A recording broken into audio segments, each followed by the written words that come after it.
Daddy, are you the one that gave Rabbit tea?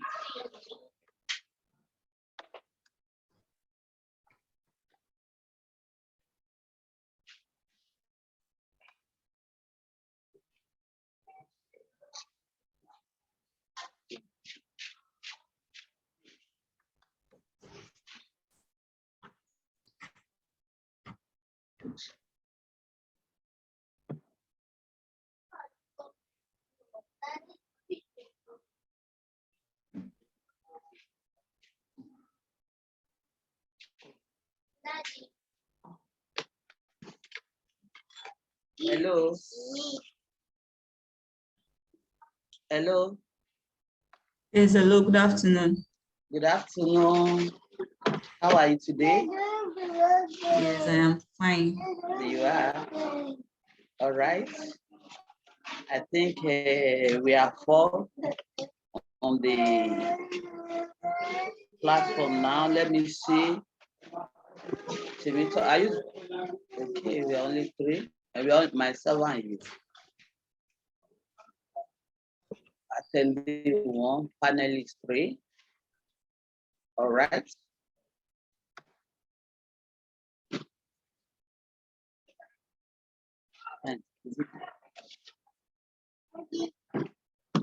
Hello, Timito. Yes, I can hear you, ma'am. You can hear me? All right. This is panel E, right? Yes, panel line E. Line E, yes, that's right. There's supposed to be 3 presenters. Yes, I think Yes, I think it's not 3 o'clock Is, yet. So is it not? Or should we wait? I think we let's can still just wait. But meanwhile, let's wait till 3. wait on the dot. All right. Yes, you're about saying something. Yes, while waiting for them, can we meet ourselves? Can you Okay, introduce yes, yourself ma'am. first? Temitope Kasali. Mhm. Okay, good day, everyone. I am Temitope Kasali from Lagos State University. Okay, you are from Lagos State University? Yes, I already mentioned it to them by mail to change the independent scholar, but I guess there was a mix-up. Okay, Yes. exactly. Because that's what I saw, that we are That's what I'm independent saying. scholar. Yes, so. Okay, but you are from No. Lagos State University? Lagos State University, yes. All right, that's nice. Thank you. I'm sure you can see me now, right? Yes, yes, ma'am. Okay, let me introduce myself also. My name is Professor Labisi Yusuf. Like you, Okay. I'm from Lagos State University also.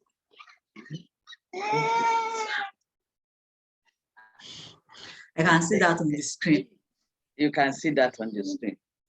That's very nice. Yes. Yes. So which department are you? Philosophy. I'm a graduate of philosophy. That's nice. Professor, I have to say Professor Afisi, right? Yes, yes. Osini Afisi, yes.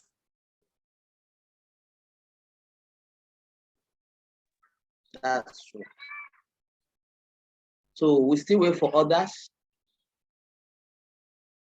Yes, I think there's a message in the chat box. For everybody, is from Professor Akim Tijani. Can you read it also? Yes. Hello, everyone. Hello, everyone. Professor Tijani, Executive Director, Office Global Partnership Africa, Morgan State University. That is it. Yes. I think it's just greeting, extending his greeting to everyone at this time. Okay.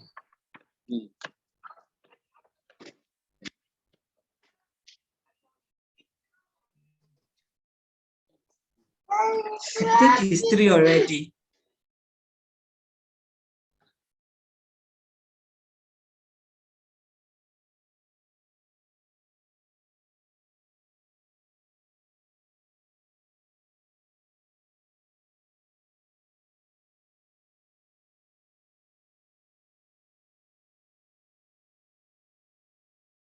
All right. It's 3 o'clock right now, right? Yes, ma'am. Where? Hello, everyone. Can we start, please, formally? Hello. Yes, can you hear me? I can hear you. Okay, I'm trying to share my screen. Okay, Please. can we start? Yes. We can start. Sorry. Okay, sorry, can you see my screen? Yes, we have 20 minutes, right? Or you have 15 minutes. Yes, we have for presentation. Yes, I think we are 3 presenters, so we have yes. I think we can have 15 minutes for presentation, 10 minutes for discussion. That should be about 1 hour plus. We have a 1.5 hours on this, please. Okay. Can you see my screen? Yes, I can see you. I can see you properly. Okay, I'm trying to. I can see you can continue. I'm on abstract. I'm on abstract. Is it showing abstract there? It is not. It's the topic page that is still on. Okay, please, I'm hanging there. Let me. I'm coming.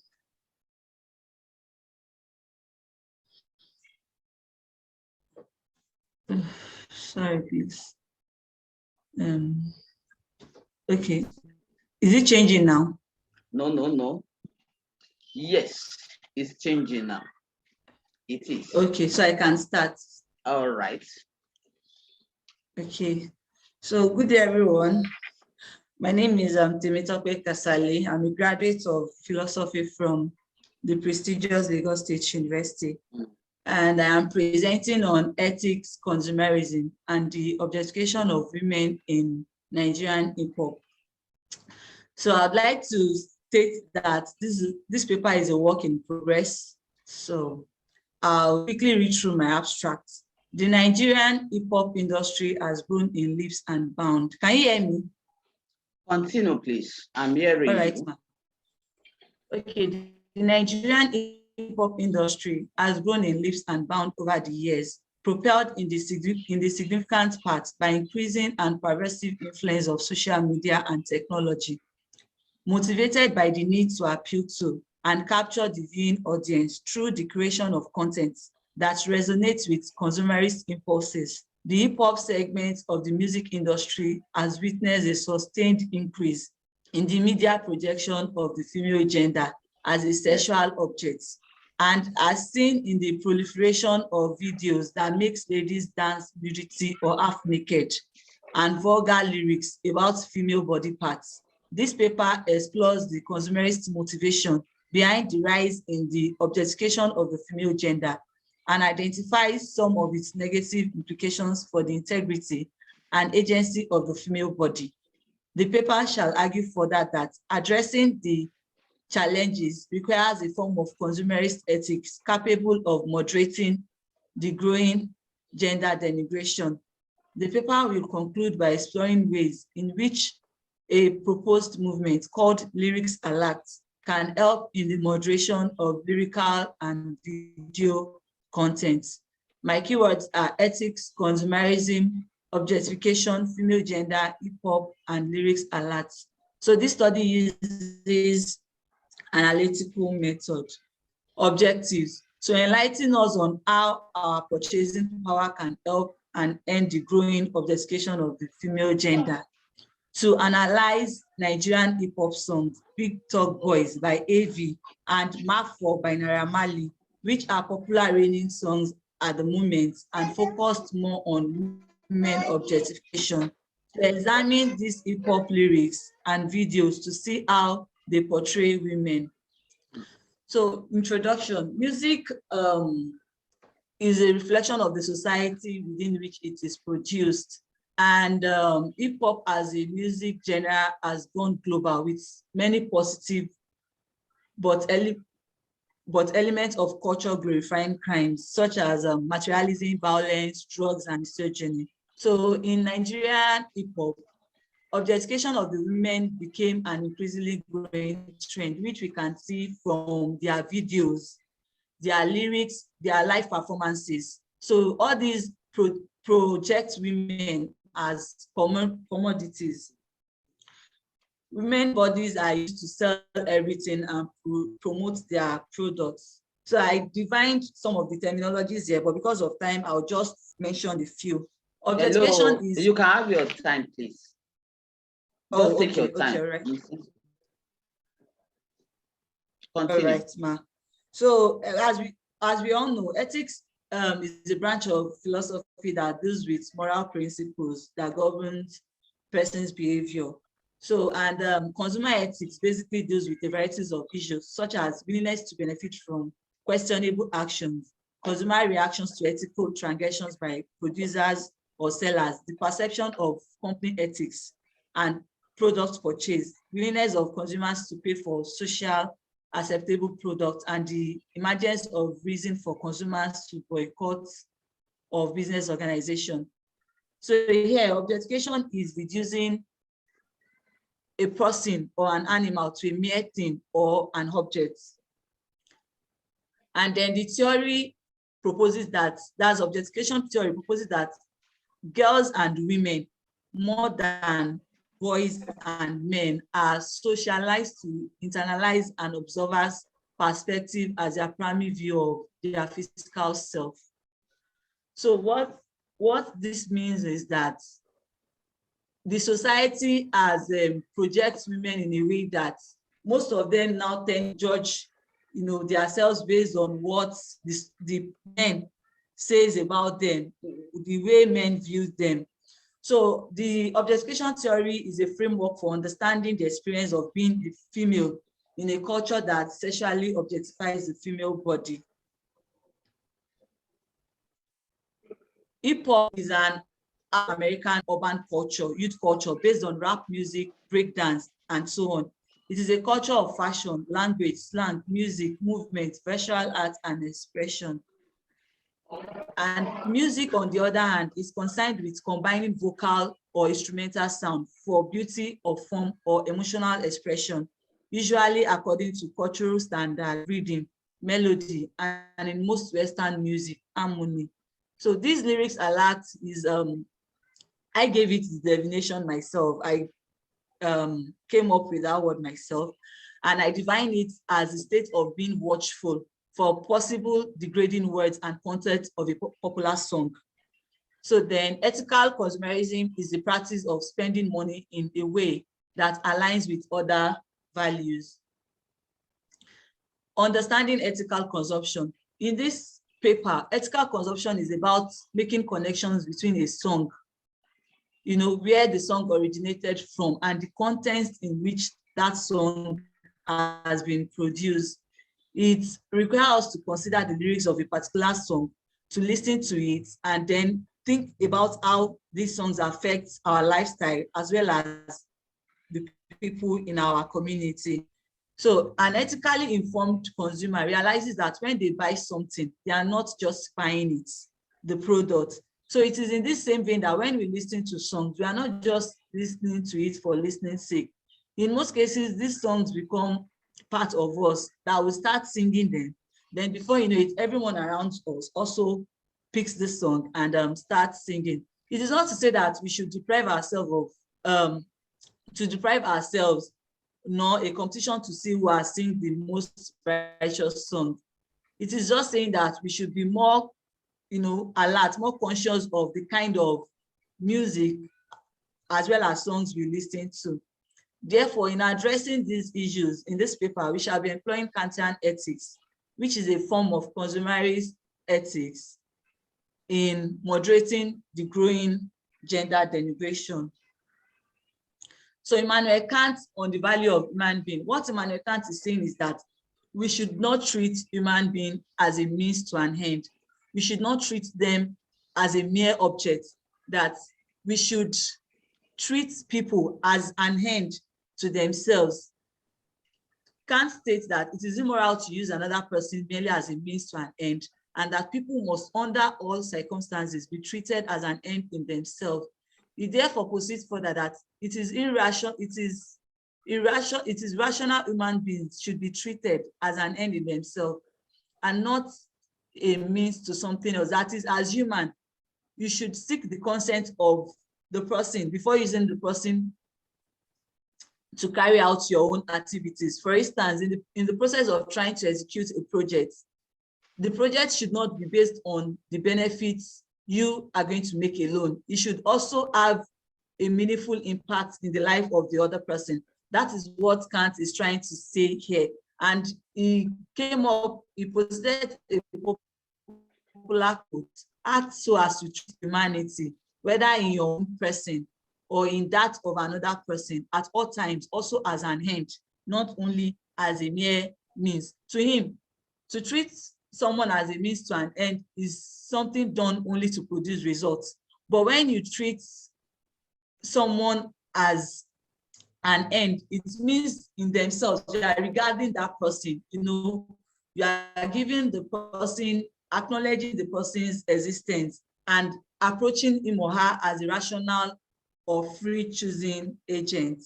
So therefore, objectifying women in this regard is an act of treating the person as an object or a thing, which is similar to what Kant is saying, treating someone as a means to an end. The ethical evaluation of objectification. The objectification of women in the media teaches girls that all they have to offer is their body, that the way they look, their physiques, their shape, And so they should put more effort on their physical appearance. And this has made both men and women to perceive women as sexually open and more vulnerable to sexual aggression. For example, women are mostly judged or rated based on their breast size or shape, turning them into sexual objects just for the male gaze, just to satisfy the male ego. So what we are saying is that in this paper, it is basically about recognizing our power as a consumer of goods and services in influencing business as well as the entertainment industry to be more critical, accountable, and sustainable in the things we place values on. Okay, we may want to ask that, how does Nigerian hip hop objectify women? From an academic perspective, hip hop is rife with sexist and misogynistic attitudes towards women, which are believed to be patriarchal tools of oppression and sexism. While these harmful behaviors are usually marketed as male deviance within the music, they strengthen a real patriarchal social order. Women become accessories subjected to the needs of the male ego. These stereotypical sexualized images that they use in their video content or their lyrics, the vulgar languages they use in their lyrics, belittle women and leads to unhealthy social behavior. For instance, the Nigerian hip hop culture has projected or seen the female gender as an object used to describe their works of art with unpleasant scenes and behavioral tendencies. One of it is an upcoming artist with the name AV, has gotten more than 5 million streams all over digital streaming platforms and also enjoyed a lot of airplay on both online and terrestrial radio. The major part of these AV songs suggested cases of rape, female molestation, assault, and it really does. If you get a woman, hold am tight, oh, me and my guys, we dey for bike, oh, na location dey for mind, oh. If you leave your woman, she go off pants, oh, no be lie, oh. We go use rubber blind her eyes, oh. Me and my guys, we know the smile, oh. Big talk boys, we know the lie, oh. The word rubber is a slang for money. That women can easily be gotten the moment money is involved, whether little or huge amount of money. And what that lyrics is saying is that if you're not careful with your woman, I can easily get her to lay her back down. So this further depicts the subject matter of how hip hop and music videos are being used as a tool to demean the female gender. Another example here is Naira Marley, Mafo. This is another artist with a very raw analysis of the female folks. In his song titled Mafo, a slang that says "do not fear," Naira Marley said things associated to drugs, late nights, everything that attributes to indecency. This is a bad positioning of the female gender. In this song, Naira Marley referred to women as an object that can be used to bring people out of their convenience by saying, Lagbo Young John, Orishirishi, the lower Nibe, meaning at Young John party, there are a lot of female bots to get you intoxicated. This further defeats the campaign against the use of women as sexual depiction or buttress of the society at large. Music being a global language should frown at such. So we may begin to ask for the implication of these songs. Implication of objectification. According to UNICEF, the objectification and sexualization of girls in the media is linked to violence against women and girls' world. Psychologists posit that women internalize people's objectification of their bodies, resulting in them constantly criticizing their own bodies. Like I said earlier, that what this media teaches our young girls and even women is that they should pay more attention to their body, their physical appearance, their shape. And this has made a lot of girls and women to compulsively monitor their own outward appearance. They have become overly concerned about how others will perceive their physical appearance. It has also on a larger scale made some women to participate in their own objectification without realizing it. Yes, a lot of women, begin to criticize their body. Oh, my boobs are not big enough, my butts, my hips are not curved enough. All these things are what leads to to some women, depression or mental health issues. So example are girls and women who think they must wear revealing dresses to look beautiful. They are already victims of, patriarchy. So in conclusion, Nigerian hip hop normalizes the act of dominance and aggression against women by constantly using distasteful weddings as their lyrics and showcasing them in denigrating manner or as objects of pleasures. Boys and men tend to internalize these messages, and it influences their subconscious biases of how they view women, which encourage them to legitimize violence, harassment, and misogyny. So as what this thing does, the implication of all this is that even as women, as a lady, I've seen people who walked up to me and, I do not know them from anywhere. The next thing, they just, smack my bum bum. It's because they feel, okay, it is the men's world. All these things that they do, it is very rare for us in any musical video to see men be naked. But you see a lot of our girls, it is either they are half naked, or they are dancing naked in all these videos. This way, a lot of women are seeing themselves, okay, what I have to offer is only my body. A lot of ladies these days cannot really bring anything to the table aside from their physical appearance, how attractive they look. So these are the implication of what this lyrical video does to our society. Also, as a lady, I've been challenged severally that I should try to tone up my skin a little, like, oh, you're too dark, you're beautiful, but you could be more beautiful than this if you can apply a toning cream and all of that. And I said, no, I'm very, very comfortable in my own skin. This has even made a lot of women to have low self-esteem. And when low self-esteem comes in, you begin to see yourself as not being enough, not being good enough, not being brilliant enough, because of we have been subjected to feed the male gaze, we have been subjected to feed the female ego. So conclusively, this paper calls on the Nigerian entertainment and media industry leaders to create an enabling musical culture and environment where young girls would feel valued and would be rightly presented in music, and also recommended a movement called Lyrics Alert to help in the moderation of lyrical and video content. What my paper is proposing, this paper is proposing, is that we believe that by recommending this Lyrics Alert movement, we would be able to curb some of all these bad songs, and we would be able to limit these vulgar languages being used by our artists. And again, we want to believe that by starting this movement, we'll be able to flag up any song that degrades the female gender and could lead to behavioral crisis or mental health. Once a song is being released and this movement is in function, we can easily, it could be created in form of a software, it could be in form of a group of people coming together to start this movement. We would be able to flag up any songs that does not promote or that demeans the female gender.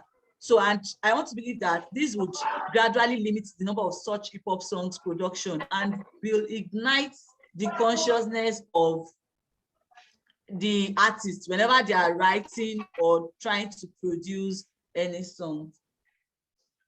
So this is the end of my presentation. Thank you all for listening. Thank you. Thank you so much. Temitope, right? Yes, ma. That's a very good presentation. And Thank it's all about ethics, consumerism, and objectification of women. Actually, Yes, you really dwelt on the objectification of women in Nigeria. That nowadays people see women, female gender, as sex objects, especially in the hip hop song.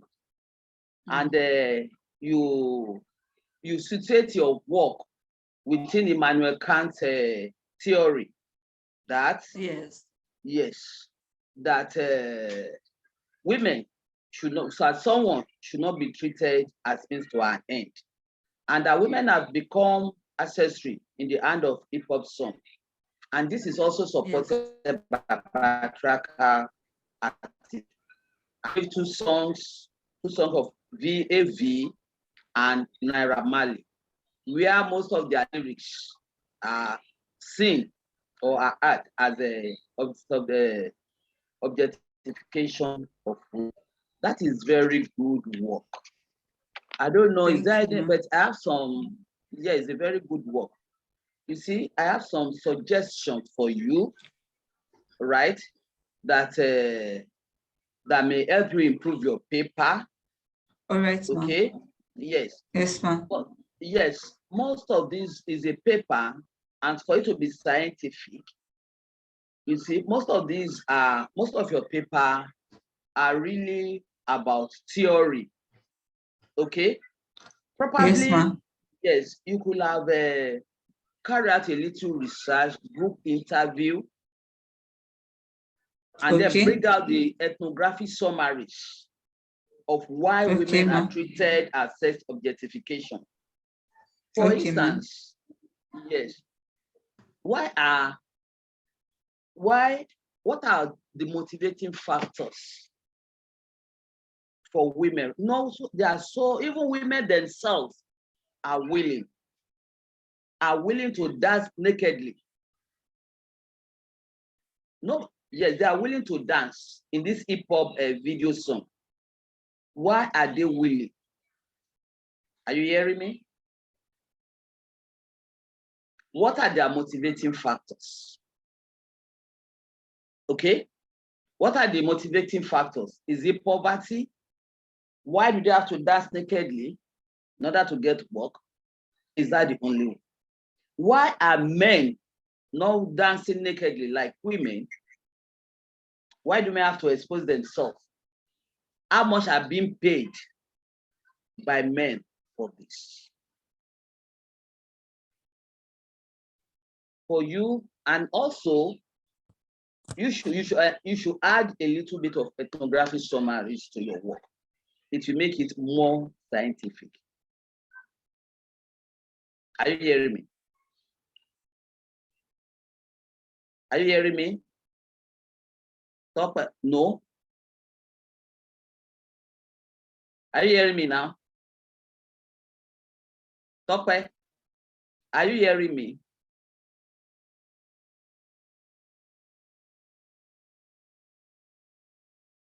Are you hearing me? Because I'm hearing you. Tope, are you hearing me? I can hear you. Yes. So I need now there's another issue that I want you to look at.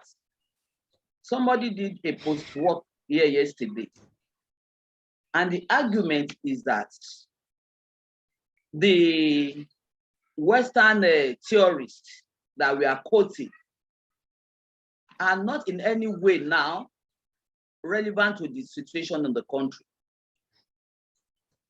Is you quoted patriarchal order. Is it in any way relevant to what Immanuel Kant said? Why Immanuel Kant?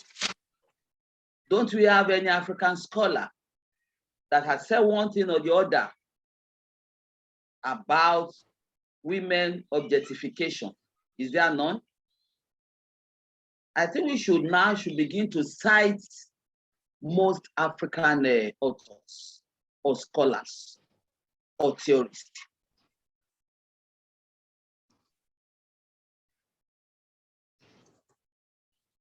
Topper, is that okay? Yes, ma'am. I'm taking note of all your observations, ma'am. Yes. Yes. And again, somebody said, what do you mean by consumer? I should be able to define the meaning of your consumer. Okay? What do you mean by define your consumer, sample their responses. And that's what I said earlier. This women, is it possible to get those that are ethnically? Is it possible to interview them and sample their responses? So you may also want to talk about ethics. You may look at ethics from different perspectives, from religious ethics and from academic ethics. You can also interview the female artists too. Why are they not portraying women as sexual objectification? Why the men? Why men hip hop singers portray them as objectification? Do you understand what I'm trying to say? Yes, ma'am. Because we have a lot of hip hop women too, hip hop singers, yes, that do not feature women. So that's what I observe.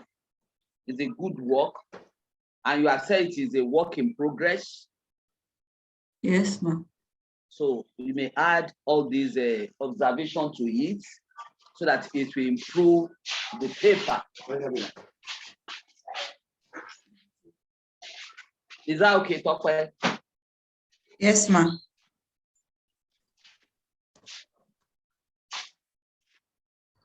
All right. Is there anything you still want us to discuss?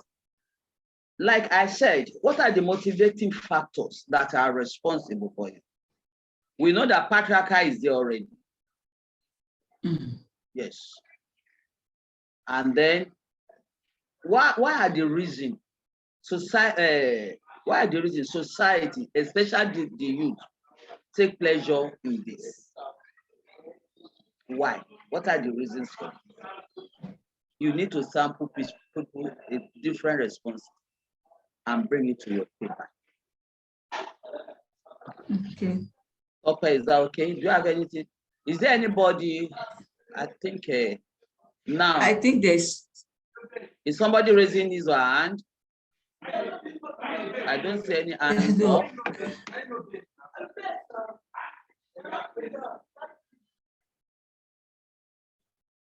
No. Okay. All right, Topper, can you respond to what I've said? Oh, do you agree now? Okay. Yes, Somebody but wants like to I speak. okay. Wait, somebody, Okay. Professor. Okay, you are in. Okay, you are recognized, Prof. Professor Tijani, you are recognized, sir. Thank you. You are Good welcome. morning. Good morning, and yeah, good evening to us here. Good evening to you from here. I actually, I think the hosts are monitoring. All right. I love the fact that they are monitoring, and then they change the structure, because normally we attendees we will not be able to say anything other than to write, and I've written in the chat box provided. But given the fact that we are so many here, and they're so richly blessed by Ms. Casali's presentation, they've done this. I have some of the stuff you mentioned. I've also highlighted in the chat box, and the issue of Immanuel Kant. I remember a former acting VC of LASU, Professor Kebukola, often admonish us that do not cite all these white people. You are sounding Eurocentric and propagating their views. Why not APC? Why not Yusuf? Why not Tijani? Why not? They know that you're written about that subject, but they will never. So that is the first consciousness. The other thing that I want to emphasize without repeating what you have said and what I've written, hopefully you'll be able to cut and paste or be able to see this when you watch the recording later on, Ms. Casali, is the fact that you mentioned analytical methodology. And my first question is, what is it? You really did not you really did not emphasize what exactly you mean by that. But again, for such topic, in my humble opinion, you must engage in ethnographical method, meaning you have to go on the field. You have to be in the field. You have to talk to people engaged on both sides of the aisle. That is, you cannot glorify the female victims. What about the male victims? Okay, so you have to be gender balanced in this particular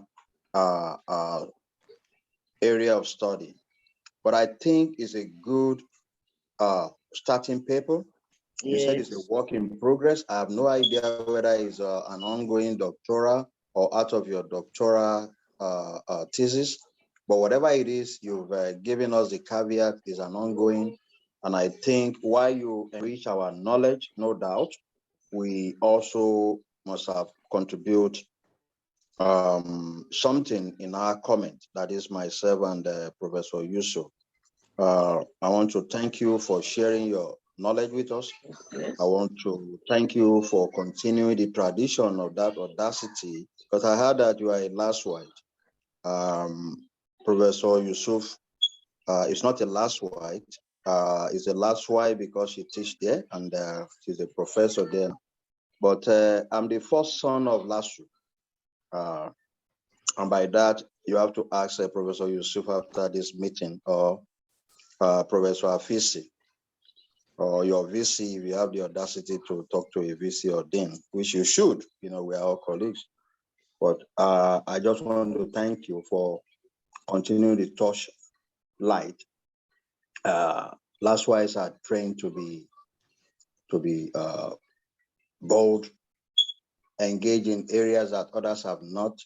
Then lastly, let me say this. I think you are better off maybe in the larger frame to pick sample analysis, a case study. Okay, you may pick someone that is, you know, Naira Marley, fine. Then look at those even engaged in spiritual, religious music. Okay, you see some of the dresses are not that really religious. You agree with me? On the side of both female and male, so that you can balance, avoid any methodological or analytical fuzziness. Again, I thank you for contributing. I have learned, and I believe others listening to us or that will listen thereafter will learn. Thank you very much. Thank you, Professor Tijani. Thank you so much. Next is a talk by Mutiat. Are you ready now for us? Mutiat Tolulope. I want to call another person now. We are ready for you, Mutiat.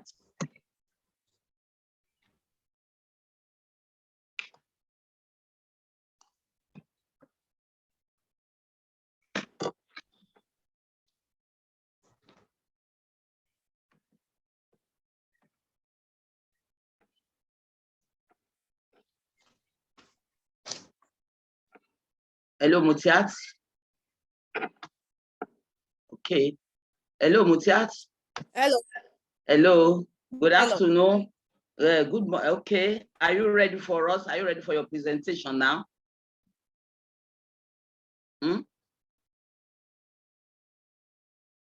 Yes. All right.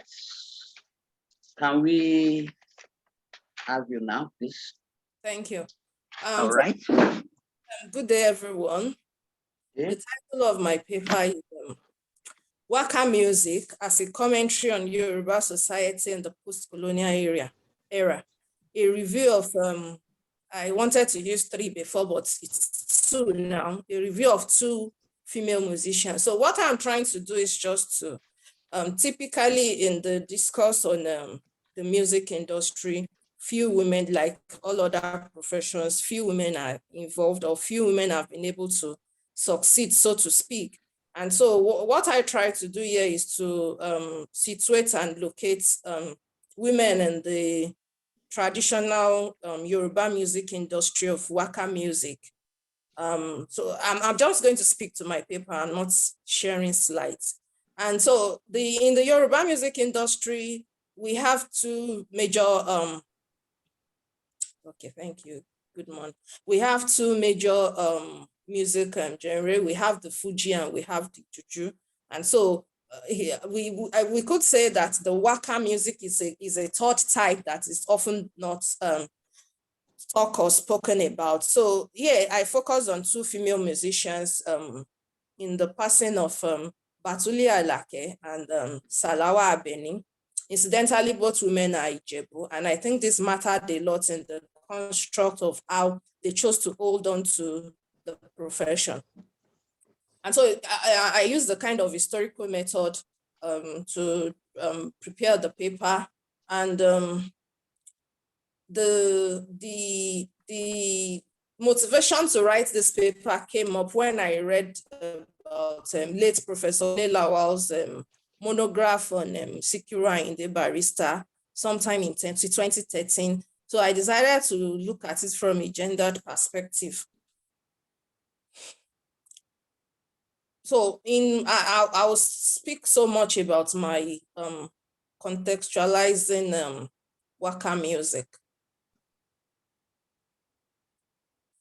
There is so much argument about the fact that there is no harmony in the patterns and directions of African music. And this is also a kind of Western perception about how African music is. But we all know that when Europeans were talking about what is featured among Africans that they discovered during the before the 20th century, they realized that Africans love singing and dancing. So meaning that irrespective of what the pattern they don't see, African singing and dancing is part of African culture.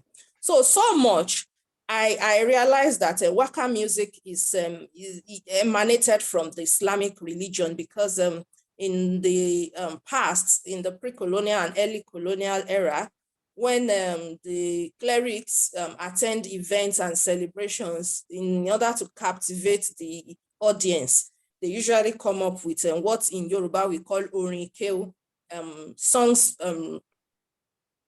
used with Arabic words and mixed with Yoruba words to captivate the audience.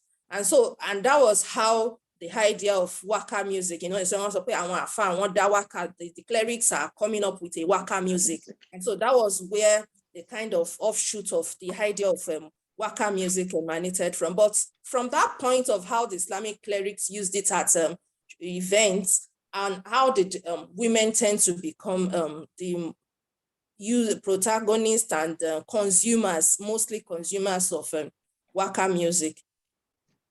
And so I realized that in those days, there was what they call seli, a kind of communal singing around the Ijebu society, where women move from houses to houses during celebrations, or during the Muslim fasting period, or during naming ceremonies, or whatever forms of celebration. So there is this seli, it's a kind of band of singing in the Ijebu society then, where women move around in a form of merriment. And so this is in relation to what T.G.O. Gbadamoshi in the analysis of the growth of Islam in Yoruba land, where he said Yoruba Muslim women come together in forms of groups that he called Egbe Alasalatu. And from these groups, they compose songs at occasions. And it's more like formed a kind of Muslim life in Yoruba land in the 20th century. And so, from my works on market women, previous works on market women, it was obvious that these women across various societies in Yoruba land actually come together from their work space, which is the market, transforming into the social space of merriment. Then they come together, and there's this kind of interconnections between working in the market and being Egbe Alasalatu, coming together to form social networks. And it was through these social networks that they became kind of consumers of the waka music, and it became something that mainstreamed into the local settings. And I think the emergence of the modern music industries, the recording and all that, now actually advanced the profession of waka music in itself, because women who had the voices, women who had the voice, that women who had the voices to actually compose this music became professionals in the waka music industry. And so that moves me to analyze the music and the lives of two women, the Salawa Beni and Batuli Alake. First, I take Batuli Alake because I'm trying to be historical about it. Batuli Alake is of a older generation when compared to Salawa Beni, who is still alive. So, for instance, in a picture in Alaroye of September 2013, Batuli Alake's band was shown performing during the Queen of England visit in 1960. And so that should give us the kind of picture of how Batuli Alake had been institutionalized in the social setting of Yoruba land as at the 1960s. She was a performer then, and in fact, in a kind of commentary online, she was said to be of the generation of the older male musicians. And so I tend to see the work of commercialization of waka music from the perspective of Batuli Alake as feminizing the Yoruba music industry, because more like she created a brand for women in that realm. So, and subsequently, in the contents of the music peculiar to Batuli Alake, it's usually a commentary about the society, and I take it as a perspective for women to actually bring out their voice about things happening in society, and actually give a kind of feminine perspective, because we realize that looking at the way society is structured, there are the medium for women to actually express their views or voice about issues in society is limited, because mostly women work in the market, in the informal spaces, except for few women in then who are in the formal spaces, I mean in the civil service, talk less of politics and governance. And so 3 tracks of Batuli Alake, which is fascinating, was how she talked about, she waxed the record called Orin Awolowo, where she described and commented on politics and the personality of Chief Obafemi Awolowo. Then another one is Gbogbo Wa Pata Karomobi, and we all know that there are some things that are philosophical and philosophical to our thoughts in Yoruba societies. It's part of our culture. Being able to bear children is very important. It has a lot of psychological effect on the society. And so she worked the record on that, and she was more like, and in most cases, the composition of waka music is about giving prayer, giving sermons, giving thoughts about the society. Then the 3rd one is Danfo Onimoto. And she was concerned about how the transport industry had evolved in Western Nigeria of the 1970s, and most of the comments she made in that music gives us an idea of understanding the entrepreneurship that has been formed around the transport industry. Now, much emphasis on Yoruba language and philosophy in Batuli Alake's music gives us a perspective to understand the Yoruba philosophy of life in itself and how it's transformed over time. And subsequently, in some of our other tracks, I made mention of how these things manifest. One thing to also note in the composition and making of the industry, women in the industry, was the trading networks that were formed and the social clubs that were evolved between the 1950s and the 1970s. And these clubs and social networks are so important because by the time you listen to any of the records worked by Batuli Alake, you realize that she will always eulogize, appraise some of our financiers or some of our supporters in a number of these records. And I think it's a culture that continues to evolve even till contemporary times. Moving on to Salah Beni, who is still alive. Salah Beni, also of Ijebu origin, although she had in a number of interviews have said that she would have wished that she was more she had access to education, because she started out as a maid and there and then into marriage at her teenage years and all that. But then looking at her whole story, we realized that even though she got into marriage early, the marriages she had been involved in or the relationships she had been involved in actually enhanced, shoot her in the industry of waka music. And what fascinates me about Salah Beni's brand of waka music was the fact that by the late 80s and early 90s, she was able to shoot beyond how it was traditionally made by Batuli Alake. In fact, in one of her records, she's modernized. She had modernized the waka music, and I remember I say waka tradition and modern, and she actually eulogized herself. I think I put it somewhere if I can still get it.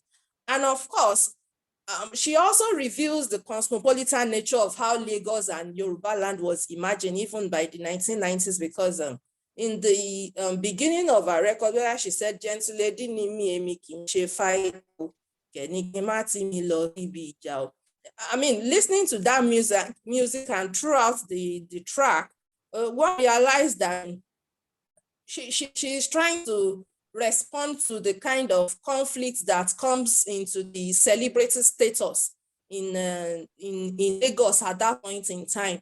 And so ultimately, from Batuli Alake to Salawa Beni, I see it as a kind of transformation from tradition to modernity, and ultimately it goes on and on to show us that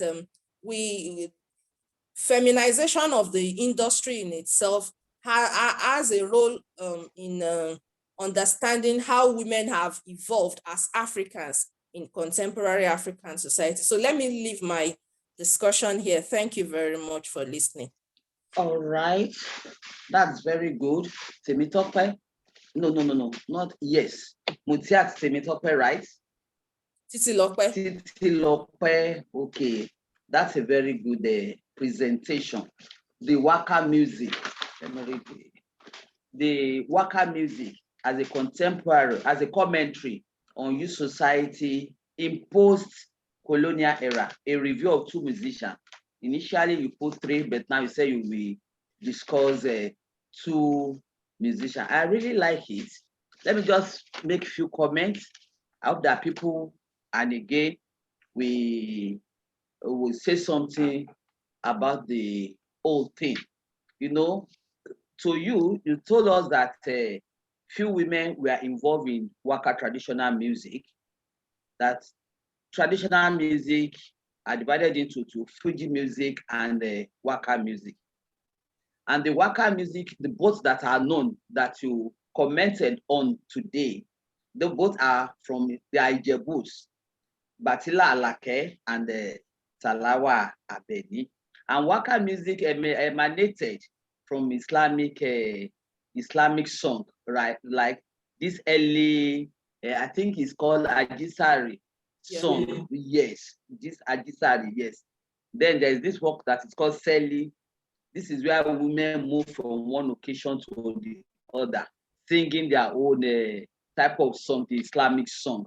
Now, the Batila Lake, the old one, you told us about our own type of music.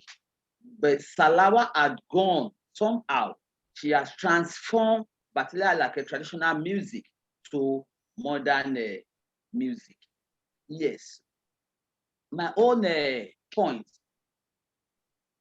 Yes, my own point is that, as you rightly said, is waka music only for female? Is there no male in waka music? And secondly, as you are discussing with us, I was also thinking, do these people, is there no person, like there is no other one that have their own voice, the gifted voice, the natural voice, their talent? Is there no one with talent apart from within them, within their group again, that they can train and then expose to this waka music? Okay. Yes. Can I You respond? did, yes, because you did say something. Now, Abatila Lake is there already. Salawa Beni getting old. God forbid, but in a few years' time, that is inevitable for everybody. If Salawa Beni dies, takes up with waka music, die with them. Yes. Yeah. Well, like you, let me take it from the last one. As a researcher, we are also watching. Yes. We are looking at trend, and it's surprising at times if we don't see people coming up to take up the genre of music. But it's not. There are other musicians. I remember Professor Aderinto recommended another woman, Kubura Laragbo, and then I wrote her, and but she was not so prominent in the industry in the 80s. Okay. And even when I researched for that, there are about 6 other women that had been involved in the waka music, but probably along the line. And when I even listened to the interview of Kudia Laragbo, she said specifically that there have been challenges. And the fact that the society doesn't regard a woman singing as a serious person, and all the sexualization of women in wrong ramifications from you want to wax the record, the owner of the record company will sexualize you, the society itself might not take you serious. And so she said that all those things were a bit challenging for women to actually make it in the waka music brand of waka brand of music. But I'm not sure there are men that have been so prominent in the industry.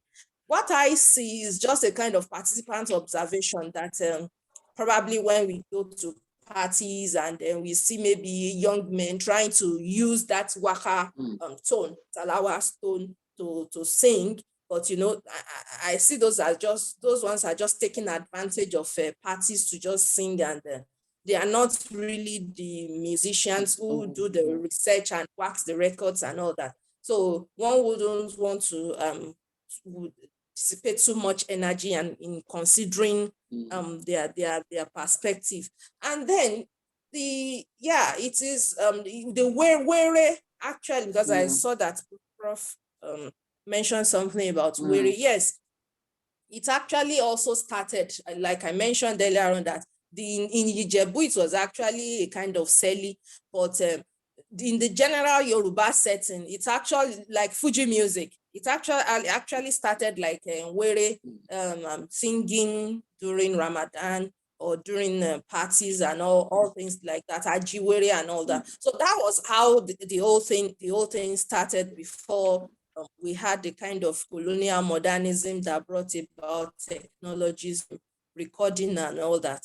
So I'm not sure if I've answered. All right, okay, hold on. There's somebody that wants to ask a question. There is a hand. Professor Tijani. Well, thank you very much, Professor Yusuf. Yes. Thank you, Dr. Oladejo, for sharing knowledge with us again. We have learned, and we appreciate your kindness to share your ongoing work with us. But let me start from where you stopped, and just take this as an advice and the truth, but not the the whole truth, the truth and the whole truth. When you said you do not wish, and I hope I'm, repeating you in a correct format, look into female beyond Alaragbo, that they are inconsequential. I think is rather subjective. So you may want to reflect back on that when you walk into your library and look at the fact that they are indeed relevant. When you talk about waka music, just like talking about Fuji or Juju, for waka, there's no way. I mean, so far as our knowledge, tells us, we start with what's the name of the woman again? Batila Lake. Batila Alake. Yes. We start with Alake, then you have to look at Alake and how Abeni came up, then how Alaragbo even came up. You see this struggle between Batili and Abeni. What was the ethnogenesis of Abeni's emergence and the propagation or lifting of Abeni against the, domineering, so to speak, of Batili in that particular genre of music? Then what led to Alara Agbo Kudirat is very, very important for you to trace and look at that, struggle that is kind of feminist in nature, but also fueled by the male, so you look at this role of patriarchy again within that context. I've also highlighted some other areas that I think you probably, if you're thinking of a bigger work that will shed light, the National Library. I mean, you are in the Department of History, Okay. University of Ibadan, so that shouldn't be a problem. Even I did not highlight Macaulay's paper, which may be, you may be able to get something there. I hope that paper salvage. But also the district, the Western District officer, particularly in the late 50s papers. And then so-called library in Ikene may use something because Batili was very close to action group of Awolowo. So you have to understand why he was pre-singing. Okay, then you look at the struggle between Awolowo, Olonibe in a post-Macaulay era, about Macaulay era, and the struggle between NN, DP, NCNC, and the AG, that kind of stuff. Okay, so you may be unearthing a huge, missing vacuum beyond that Ajiwere or Shere or whatever, their little humble beginning. Okay. Lastly, because of time, because I have to join, I'm trying to keep note of the difference in time zone because there is a meeting, I believe, at 4, and I don't want to be late to that meeting. So let me just round up by saying one thing that I also mentioned here. Salawa Beni said 2 major records in terms of this struggle that I mentioned, the conflict, and what was the role of Kolaole Kollington? Yeah. Even in the case of Salawa Abeni and Kudirat Alaragbo. Oh, okay. What is the transition from Abeokuta to this part of Lagos? What do you call that area now? It's not Ikpaja, it's Alagbado, whatever area, You look at, so there's a lot of connections that we need to do. Waka Modasa was not just a title, Gentle Lady Nimi, Music Fighter was not just a title. So you have to look at Waka Modernizer to belittle our predecessor. And then Nimi to also sound literally a warning to the patriarchal nature of the music industry and the Okay. struggle between her and even Colinton. Remember, she was married to Colinton, she was Yes. divorced, then later married, or maybe they are concubine only go. I don't know, it's not my field. So that would be my contributions. Thank you But very I much. think Thank you have Yeah. really Right. given us a food for thought. And I believe some of your students at Ibadan could also be asked to take this up for their doctoral or master's thesis. And I thank you. Sir, Thank you thank you. very much. I Thank thank you. the organizers for allowing us to speak. Thank you very much. Thank you, Thank Prof. you, sir. Thank you, Prof. Lastly, Mutiat, Yes. yeah, can you respond to this question? Somebody said, what type of analysis did you use to do this? Yeah. Well, I am a historian, so I use the historical approach. So I try to consider the biographies of the two musicians. I'm trying to review their works and put it into the context of how the music industry evolved in the traditional Yoruba setting. Okay. So that's a kind of summary of the method I have used. That okay. I hope the person. Then there's another person, Alima Shomoton. She said, Okay. "Can you end now Salawa friendships undermine or enhance her career? And do you plan on interviewing Salawa Abeni herself?" Yeah, definitely. I plan on interviewing her eventually, though a number of some of our interviews are there online in newspapers and magazines, and I've always read it over the years, at least in the last 15 years. I've been conversant with a lot of interviews she granted on newspapers or television, of course, and also follow her constantly on all the social media spaces. And so for Salawa's marriage, I think I wanted to actually see how I can bring that so much into this paper to actually explain that our case is typical of what women encounter in our society, because she was maybe at an impressionable age, 13. She was married to a music producer, and she had a son for the music producer, and the marriage did not last maybe beyond 5 years, and she had to leave the producer. And then I began to see that what fascinates me about her is that such a teenager, and for her to take that sharp decisions between leaving a music producer to marrying a musician, marrying Colinton, then it makes me look at her in a way that, oh, this looks smarter, because she knows what she wants, and she's able to switch immediately. I'm just trying to project a kind of opinion, but it's something I'm also trying to unravel, that she's able to quickly switch from the music producer to a musician. And I think I see her as somebody that was trying to see how she can combine marriage and a music profession, actually, because she kept in a number of her records, she kept emphasizing how they call her a prostitute, but she chose to get married to her children. And one would have thought that the names she was mentioning was name of her concubines, but she was mentioning the names of her children. So that goes a long way to show that she's this kind of personality that actually she's trying to combine her profession with marriage.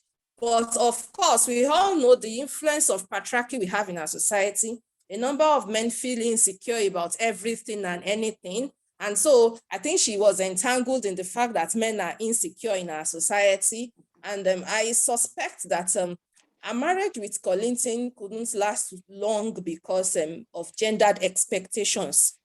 Gendered expectations in the sense that at a point, as a married woman, the man will be expecting that you should be at the backside, and probably the fame she was beginning to acquire was becoming a kind of insecurity for the husband. And then she realized the marriage cannot work, or except she wants to silence herself. And so not being able to silence, she was not interested in silencing herself. She had to hold on to her profession at the expense of the marriage. And so that's what I can really say about what has played out so far, but I'm still trying to unearth a lot of things about this topic. Thank you very much. Okay, I'm missing the name now. Mutiat Titi Lope. Thank you very much now. I would like to bring Temitope Kasali again. Are you hearing me? Temitope Kasali? Are you hearing me? Temitope. There's a question for you here that you would like to answer. Okay, ma, can you hear me? Yes, I can hear you now. The second question goes to you, Temitope. Can you explain the differences between how men and women consumed hip hop? Okay. The differences between how men and women consume hip hop. I think, yes, I'm trying to be careful with my words. So I think basically men, men are not so good at taking things to heart. And for women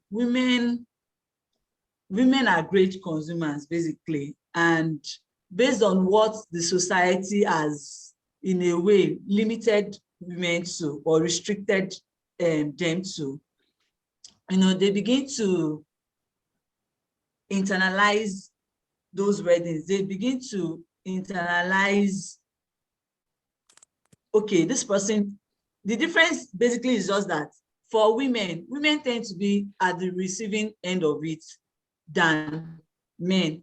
Because I've been out for a job interview, an ushering job, where I was told, okay, I've got the height, I've got the stature and everything, but we are sorry, we cannot give you this job. And then I asked them why. They said because they need light-skinned women, that they need those that are fair in complexion. And so that was how I was denied access to that job, because I'm a dark-skinned lady.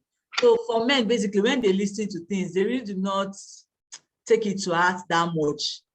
But women, if you look at most of the video content, most video content contains more women than men, because women are the center of attractions. Hello, can you hear me? Yes, I'm hearing you, and I hope the others, okay, the so person that asked the question. Men see it basically as being entertaining, but like I said, women take things to heart very well. So later on, yes, they process this thing in their head, and this thing gradually makes them to start objectifying their own self by seeing themselves as not being good enough, not being fair enough. Maybe I'm too short, but a man that is short is unbothered. A man that is tall is unbothered. A man that is black is unbothered. The way the society is being structured, I permit me to say that it favors men. It favors men more than women. You can, okay, let's take for instance, in videos, in their content, you can hardly see a man putting on only maybe a play pant or a boxer. Yes, a short. But you can see women on their, Victoria's Secret, that's their panties and their bikinis, and you even see these men touching their body. And I want to quickly chip in this. Someone asked that, what are the motivating factors that are making women dance nakedly? So it has been one of the motivating factors that are making women dance is fame. A lot of them, women want to be identified with these celebrities. So they are willing to go extra miles. I could remember this topic just came as I was thinking, and I just said, okay, let me just pen it down. I could remember as I was chit-chatting, ma. Is it the same thing as women now going for cosmetic surgery to enhance their boobs? Yes, these are part of liposuction. Yes. Yes. Look at the lady we lost last month in Port Harcourt to liposuction. that was trending online. You know, this is a lady that already has a nice shape, but she was like, no, that her bum wasn't big enough. And she, even after paying 3 million naira, she died in the process. Okay, why are they doing all these things? It's not because of what men say to them. Oh, they'll see a slim lady and someone that is fleshy, and the next thing that will come out of a man's mouth is, oh, this one is more fleshy. This, I've experienced that. So I'm even talking from a personal experience. I've had a friend on campus, I think I was in my year 2, that said, Temi, we were just chit-chatting randomly. And he said, Temi, you know that I can't even date someone like you. And I was like, why? He said, you are skinny. And I said, okay, you two, you are skinny now. He said, that's the reason he can't date me, because two skinny people, that is just like iron meeting iron. That was the word he used for it. But if I have not grown a thick skin towards all these things, you know, the next thing I'll start looking at is how to, okay, I've had cases of people telling me I'm too dark. Of course. And it has changed nothing about me, but a lot of women are not psychologically strong to take these things. Then that's where the issue of academics comes in, intelligence. You know, most women, and thank God that we are trying to break the barriers and we're having a lot of men in the academics, but we all know that years before now, it wasn't so. You know, women are always subjected. They are always rating men above women. There are some even political posts that they will tell you as a woman, you cannot achieve. I could remember, I was in our 2015 election that a female won the gubernatorial election in the north. In and Tabara, it was nullified. Mama Taraba. Yes, and it was nullified and given to a man. Person. So these things make men see themselves as being superior. And okay, how many women in all these musical videos do spank the butts of men? No, you wouldn't see such. You would not see such.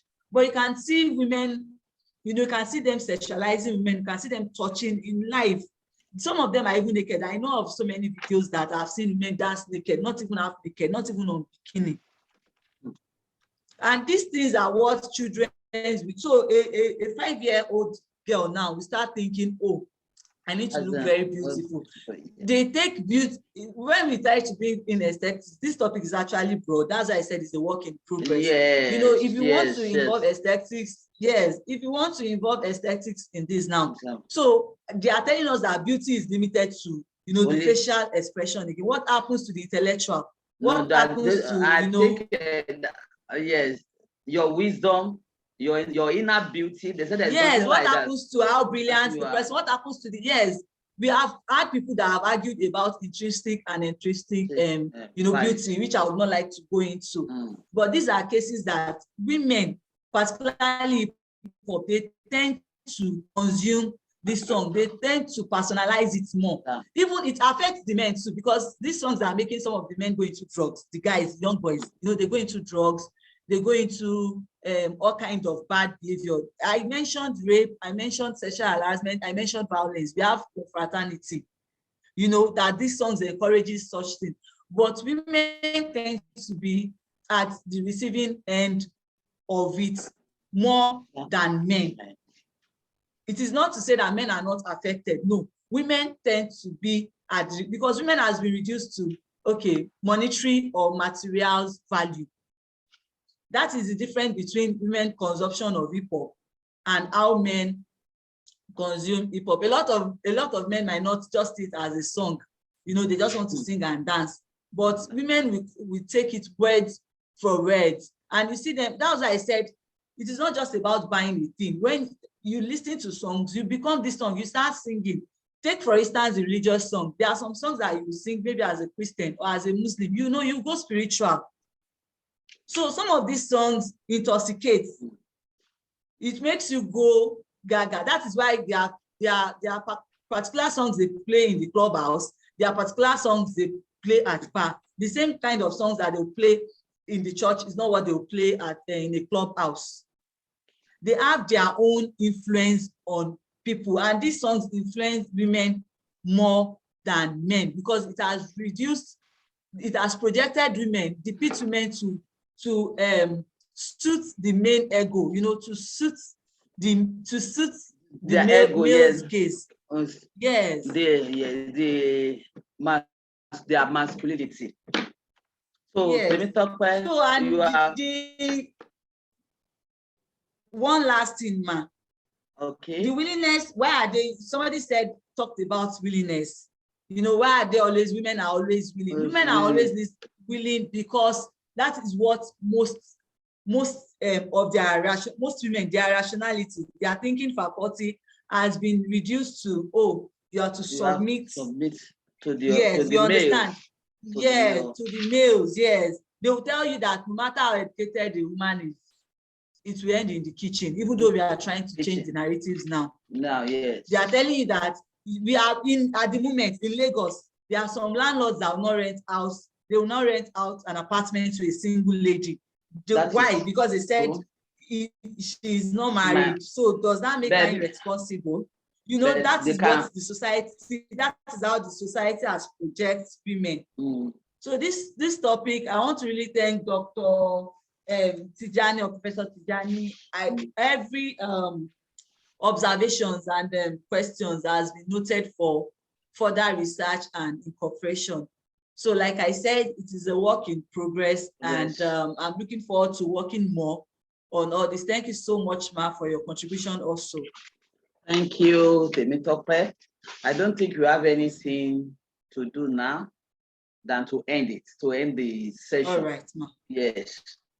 Thank you. That's to everyone, akim.tijani@morgan.edu. Is at yes. Akim Tijani. Akim.tijani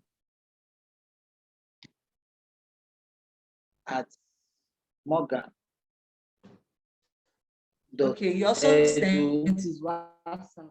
And that's WhatsApp plus 144323185 for everyone.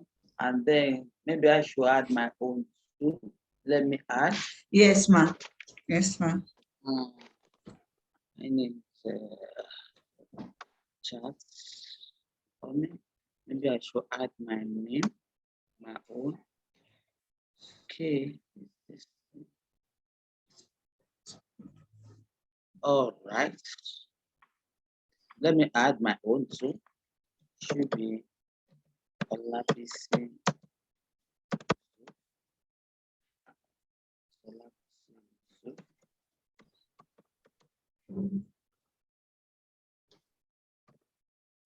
Oh,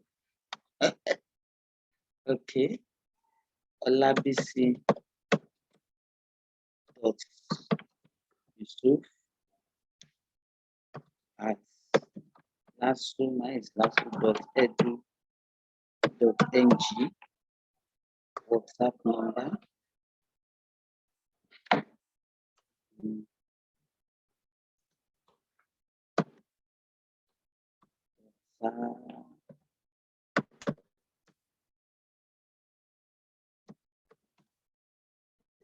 Zero 808-481-7931. For everyone.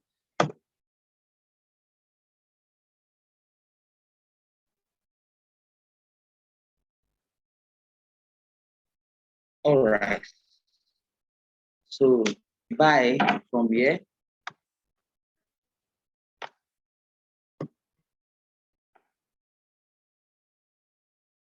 Your email address, ma. Olabisi.Yusuf. Okay, Olabisi.Yusuf. At lasso. Okay. Okay.